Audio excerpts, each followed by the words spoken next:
प्यारे बच्चों, हमारा आज का विषय है 1857 ईस्वी के विद्रोह के लिए जिम्मेदार अफवाहें और भविष्यवाणियाँ।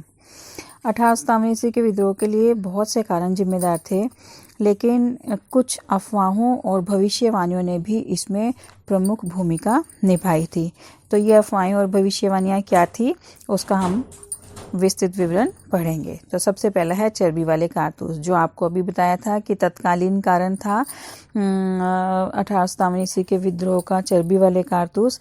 तो ये भी इनमें से एक अफवाहों के रूप में ही प्रसिद्ध था।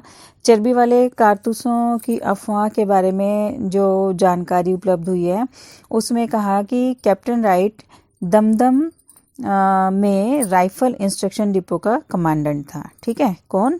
कैप्टन राइट दमदम में राइफल कंस्ट्रक्शन डिपो का कमांडेंट था। उसने जनवरी 1857 ईस्वी में एक रिपोर्ट तैयार की और उसमें उसने लिखा कि एक निम्न जाति के खलासी ने एक दिन एक ब्राह्मण सैनिक को पानी पिलाने का आग्रह किया। उसने कहा कि मुझे तुम पानी पिला दो। ब्राह्मण मतलब निम्न जाति का था। उसने एक ब्राह्मण सैनिक से कहा कि मुझे प्यास लगी है तो मुझे पानी पिला दो। तो इस पर उस ब्राह्मण सैनिक ने उसको पानी पिलाने से इनकार कर दिया और कहा कि मैं अपने लोटे से तुम्हें पानी नहीं पिला सकता, क्योंकि तुम्हारे होठों से अगर ये लोटा छू जाएगा तो ये अपवित्र हो जाएगा।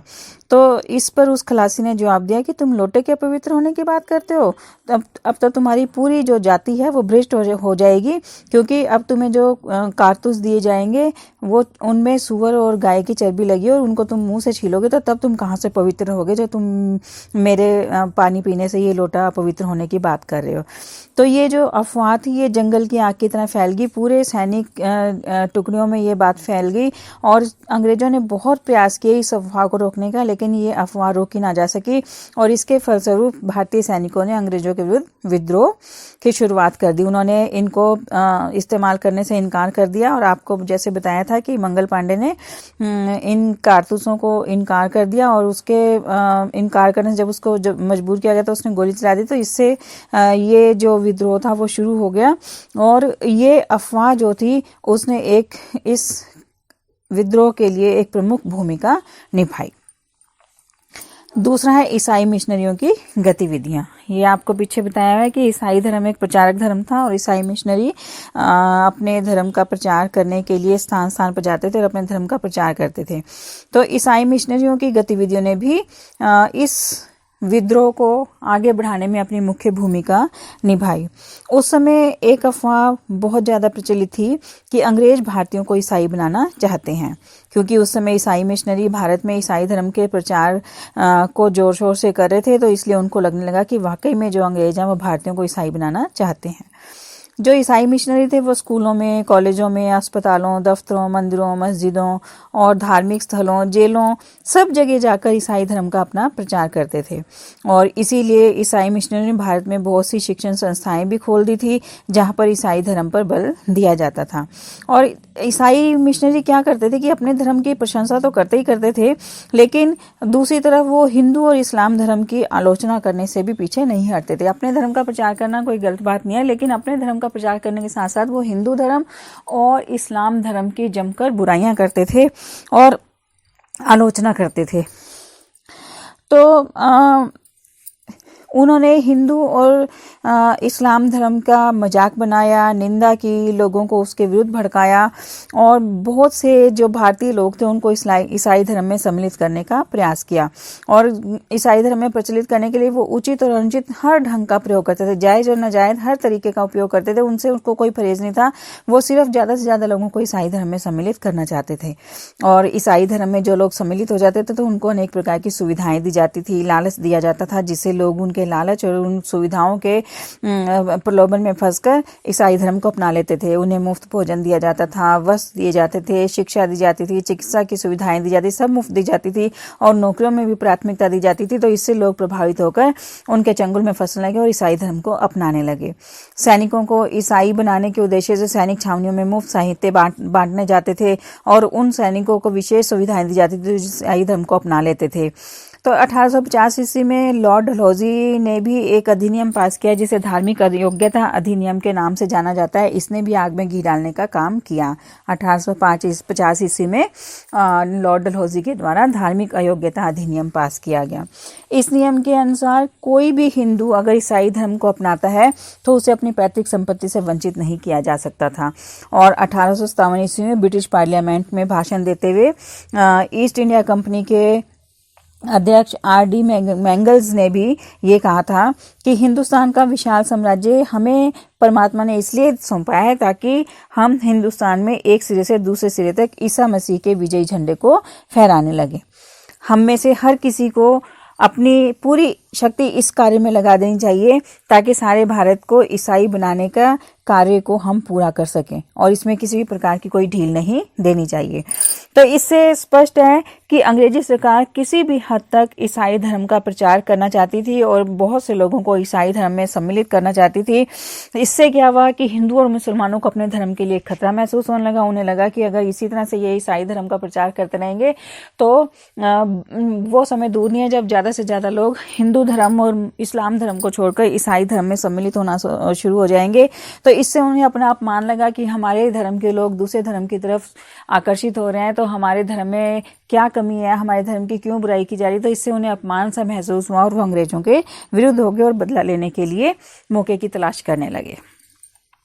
फिर तीसरा है मिलावटी आटा।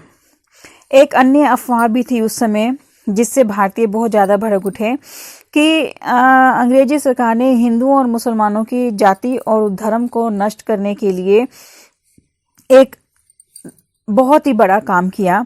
इसमें उन्होंने बताया कि बाजार में जो आटा मिल रहा है उसमें गाय और सूअर की हड्डियों का चूरा मिला दिया गया है। मतलब भारतीयों को ये अफवाह सुनने को मिली कि जो बाजार में आटा मिलता है उसमें गाय और सूअर की हड्डियों का चूरा मिलाया गया है ताकि उस आटे को खाकर जो हिंदू और इस्लाम धर्म के लोग हैं उनका धर्म भ्रष्ट हो जाए। इसलिए किसी भी हिंदू और मुसलमान के लिए इस धार्मिक अपवित्रता से बचना संभव नहीं है, क्योंकि आटा तो खाएंगे ही, खाना तो उन्होंने खाना ही, रोटी तो खाएंगे, और आटा जब लाएंगे तो उसमें गाय और सूअर की हड्डियों का चूरा मिला हुआ है, तो उनका जो धर्म अपवित्र हो जाएगा या वो उनका धर्म भ्रष्ट हो जाएगा, उससे उनको कोई भी नहीं बचा सकता। और ये अफवाह एक से दूसरे से तीसरे ऐसे कहते कहते बहुत जल्दी से पूरे भारतवर्ष में फैल गई और इस अफवाह के कारण भारतीय सैनिकों और आम लोगों ने बाजार में मिलने वाले आटे को खाने से इनकार कर दिया और अंग्रेजों के विरुद्ध हो गए। फिर उसके बाद अंग्रेजी राज का अंत। उस समय भारतीय लोगों में एक विश्वास था कि कोई भी साम्राज्य जो है वो 100 वर्ष तक ही रहता है, उससे अधिक नहीं चलता। 100 वर्ष के पश्चात उसका पतन होना निश्चित है। तो अब अंग्रेजों को भी भारत में आए हुए 100 वर्ष हो गए थे। भारत में अंग्रेजों का शासन 1757 ईस्वी में प्लासी की लड़ाई के बाद स्थापित हुआ था, तो अब 1857 हो गए थे। तो इसलिए भारतीयों में ये विश्वास हो गया था कि क्योंकि 100 वर्ष पूरे हो गए तो इसलिए अंग्रेजों के शासन का अंत नजदीक है और अब जल्दी ही भारतीयों के द्वारा इस राज्य का अंत कर दिया जाएगा। तो इसलिए भारतीय सैनिकों के ऊपर इसका गहरा प्रभाव पड़ा और वो अब मौका देखने लगे कि किस प्रकार से हम अंग्रेजों के साथ युद्ध करके उनको यहाँ से बाहर निकाल सकें। फिर उसके बाद है चपातियाँ। उस समय एक अफवाह और भी फैली हुई थी कि उत्तर भारत के बहुत से गांवों में चपातियाँ बांटने का समाचार फैल रहा था। अब ये क्या था चपातियाँ बांटने का समाचार? इसके अनुसार कहते हैं कि रात्रि के समय एक व्यक्ति आकर गांव के एक चौकीदार को एक चपाती दे जाता था और उसे 5 और चपातियां बनाकर दूसरे गांव में बांटने के लिए कहा जाता था। तो इन चपातियों को बांटने का उद्देश्य क्या था ये तो स्पष्ट नहीं हो पाया है, लेकिन शायद इसका यही था कि ये 1857 ईस्वी के विद्रोह का एक हिस्सा था जिससे कि ज्यादा से ज्यादा लोगों को इसके साथ जोड़ा जा सके।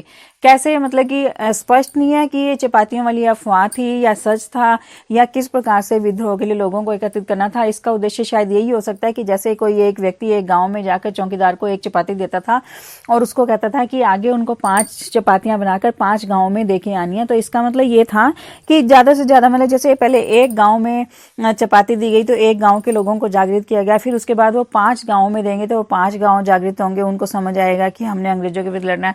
फिर वो 5 जो है वो आगे 5-5 गांवों में देंगे तो वो 25 हो जाएंगे। तो इस तरह से आगे आगे संख्या बढ़ती जाएगी। तो हो सकता है कि शायद इस तरह से लोगों को जोड़ने के लिए ये कार्यक्रम शुरू किया गया होगा। स्पष्ट तो नहीं है, लेकिन शायद इसी उद्देश्य से इस कार्य को शुरू किया गया होगा ताकि भारतीय जो है वो अंग्रेजों के खिलाफ एकत्रित हो सके। फिर उसके बाद है सामाजिक सुधार। उस समय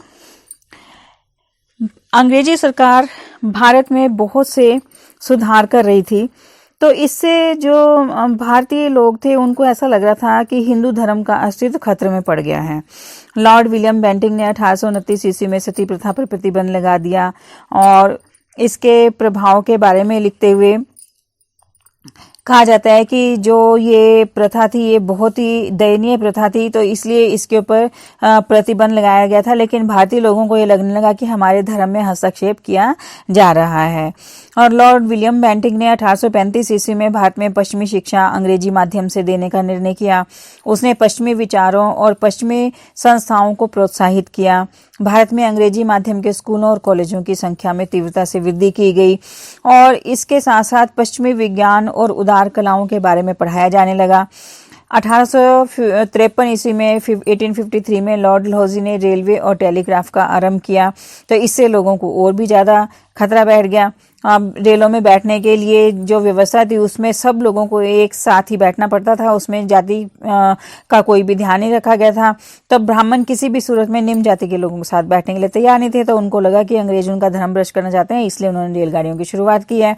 और इसके साथ साथ ये भी अफवाह उस समय बहुत ज़्यादा फैली हुई थी कि अगर कोई व्यक्ति ईसाई धर्म को नहीं अपनाएगा तो उसे टेलीग्राफ के लिए जो लगाए गए खंभे उनके साथ लटका कर मार दिया जाएगा, उनको फांसी की सजा दी जाएगी। तो इससे जो लोग थे वो अंग्रेजों के विरुद्ध होने लगे। 1856 ईस्वी में जब लॉर्ड डलहौजी ने विधवाओं को पुनर्विवाह की इजाजत दे दी तो हिंदुओं को लगने लगा कि वाकई में अंग्रेज जो है वो हमारे धर्म को भ्रष्ट करना चाहते हैं, हमारे धर्म में हस्तक्षेप कर रहे हैं, इसलिए वो अंग्रेजों को सबक सिखाना चाहते थे और एकत्रित होकर उन्होंने अंग्रेजों के खिलाफ 1857 ईस्वी के विद्रोह की योजना बनाई। ठीक है, फिर उसके बाद है कि जो लोग अफवाहों में विश्वास क्यों कर रहे थे, क्यों मान रहे थे इन बातों को कि ये सही हैं और हमें इन पर विश्वास करना चाहिए। तो इसके लिए कहा जाता है कि उनके भय और डर, आशंका और विश्वासों, इन सब के बारे में हमें उनकी मानसिकता के बारे में जानकारी प्राप्त होती है इन सब से ना। और हमें ये तो नहीं पता कि ये अफवाहें सच थी या नहीं थी, लेकिन फिर भी जो घटनाएं हुई थी उनको देखकर हम कह ही सकते हैं कि हाँ, जो अंग्रेजों के द्वारा नीतियां अपनाई जा रही थी तो उससे भारतीय जो थे वो काफ़ी आशंकित थे। तो 1820 ईस्वी के दशक से अंग्रेजों ने ऐसी ऐसी नीतियां अपनाई जिनको अगर ध्यान से देखा जाए तो हमें लगता है कि अंग्रेजों ने भारत में बहुत से परिवर्तन किए थे।